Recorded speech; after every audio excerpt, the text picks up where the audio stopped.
As কুকিংয়ে সবাইকে স্বাগত। দেখো আজ তোমাদেরকে বানিয়ে দেখাচ্ছি বিরিয়ানি, ডিম বিরিয়ানি। সবসময় ঘরে মাছ মাংস থাকে না, বাড়িতে থাকা ডিম দিয়েই যখন তখন বাচ্চাদের বায়না মেটানোর জন্য বানিয়ে নিতে পারো। তার জন্য নিলাম আমি 5টা সিদ্ধ ডিমকে লবণ হলুদ লঙ্কার গুঁড়ো মিশিয়ে গরম তেলে লালচে করে ভেজে ডিমগুলো তুলে নেবে। থেকে সিদ্ধ করে রাখা লবণ হলুদ দিয়ে আলুগুলো দিয়ে ভালো করে লালচে করে ভেজে তুলে নেব। আর এইদিকে একটা পেস্ট বানিয়ে নেব, 8-10 কোয়া রসুন, কটা কাঁচা লঙ্কার আদার পেস্ট, হাফ টমেটো। এবার আলুগুলো তুলে নিয়ে সেই তেলে দিলাম গোটা গরম মশলা ফোড়ন আর অল্প দিলাম চিনি ফোড়ন, দিলে কালারটা খুব ভালো আসবে। এবার সেই বাটা মশলার পেস্টটাকে দিয়ে দেব আদা রসুনের। এবার ভালো করে এটাকে কষিয়ে নেব যতক্ষণ আদা রসুনের কাঁচা গন্ধ ছেড়ে না যায়। ভিডিওটা সম্পূর্ণ দেখার অনুরোধ রইল।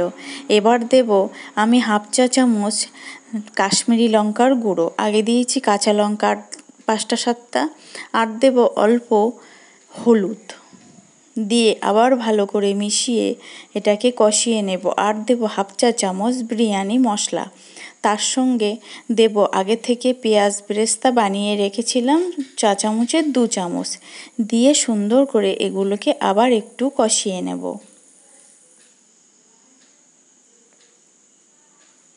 এবার স্বাদ অনুযায়ী লবণ দেব, দিয়ে সেই আগে থেকে ভেজে রাখা ডিম আর আলুটাকে মশলার সাথে সুন্দর করে ভালো করে মিশিয়ে নেব। ভিডিওটা ভালো লাগলে অবশ্যই লাইক, শেয়ার, কমেন্ট এবং সাবস্ক্রাইব করে পাশে থাকার অনুরোধ রইল। ভালো করে মেশানো হয়ে গেলে অল্প জল দেব, জল দিয়ে এটা কিছুক্ষণ রান্না হতে দেব। এই জলটা যতক্ষণ না টেনে নিচ্ছে, তাহলে আলুগুলো সুন্দর সুসিদ্ধ হয়ে যায় এইভাবে বানালে। দেখো আলুটা একদম ঝোলটা টেনে নিয়েছে। এমতো অবস্থায় আগে থেকে দুধে ভেজানো কেশর ভেজানো ছিল, তা একটু দিলাম, 2-3 চা চামচ মতো দিয়ে দিলাম। দিয়ে এটাকে দুধের সাথে একটু রান্না করে নেব। এইভাবে রান্না করলে দারুণ কালার বা সুন্দর খেতেও টেস্ট হয়। তোমরা একবার হলো এইভাবে অন্তত একটা দিন বিরিয়ানি বানিয়ে দেখো, ডিম বিরিয়ানি। এইবার মশলা থেকে তেল ছাড়ছে, তার থেকে অল্প করে একটা বাটিতে তুলে নেব, এটা পরে ব্যবহার করব। এবার এটাকে সাইডে রেখে দেব।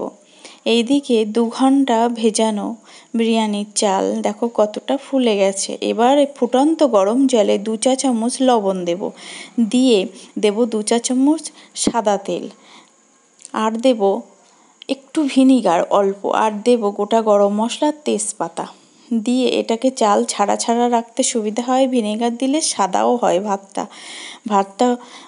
80% করে জল ঝরিয়ে নেব। এই দিকে সেই দুধে ভেজানো কেশরে দিলাম 2 ফোঁটা মতো আরেকটু কেশর কালার ফুড, আর দেব 1 চা চামচ গোলাপ জল, 1 চা চামচ কেওড়া জল, 2 ফোঁটা মিঠা আতর দিয়ে এটা মিশিয়ে নেব। এবার সেই একটা গামলিতে এটাকে আমি ভাপে বসাবো। প্রথমে সেই ডিম আলুর ঝোলটা দিয়ে দিলাম ভালো করে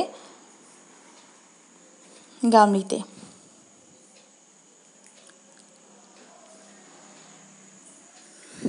সব দিয়ে ওপরে আমি অল্প 2টো ডিম আর আলু রেখে দেব।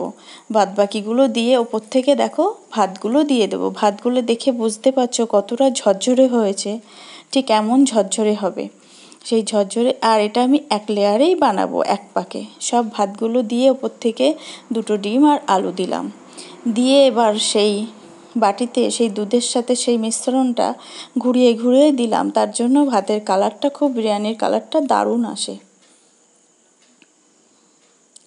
এবার দেব সেই গ্রেভি থেকে তুলে রাখা কিছুটা, সেটা ওপর থেকে দিয়ে দিয়ে ওপর থেকে পেঁয়াজ বেরেস্তা ছড়িয়ে দিয়ে দেব 2 চা চামচ ঘি দিয়ে দেব হাফ চামচ মতো, অল্প হাফ চামচেরও কম, 1/3 ভাগ বিরিয়ানি মশলা ওপর থেকে ছড়িয়ে দেব। দিয়ে এটাকে ঢেকে একদম ওপর থেকে একটা পাথর ছিল, মানে আমাদের রুটিবেলা, সেটাকে দিয়ে দেব। দিয়ে এটা প্রথম 5 মিনিট লো টু মিডিয়াম আছে, তারপরে 5 মিনিট একদম লো আছে ভাপে রাখার পরে কিছুক্ষণ রেখে দেওয়ার পরেই দেখো, খুলে দেখো কত সুন্দর হয়েছে। এইভাবে তোমরা একবার হলেও বানিয়ে দেখো, যেরম মানে ঝরঝরে, মানে খুব সুন্দর খেতে হয়। তোমরা একবার এইভাবে বাড়িতে বানিয়ে দেখো তো, কিছু না থাকলে ঝটপট বাচ্চাদের বায়নায় বা হঠাৎ কী হলো, এইভাবে ডিম বিরিয়ানি বানিয়ে দেখো কত সুন্দর খেতে হয়, দারুণ টেস্ট হয়।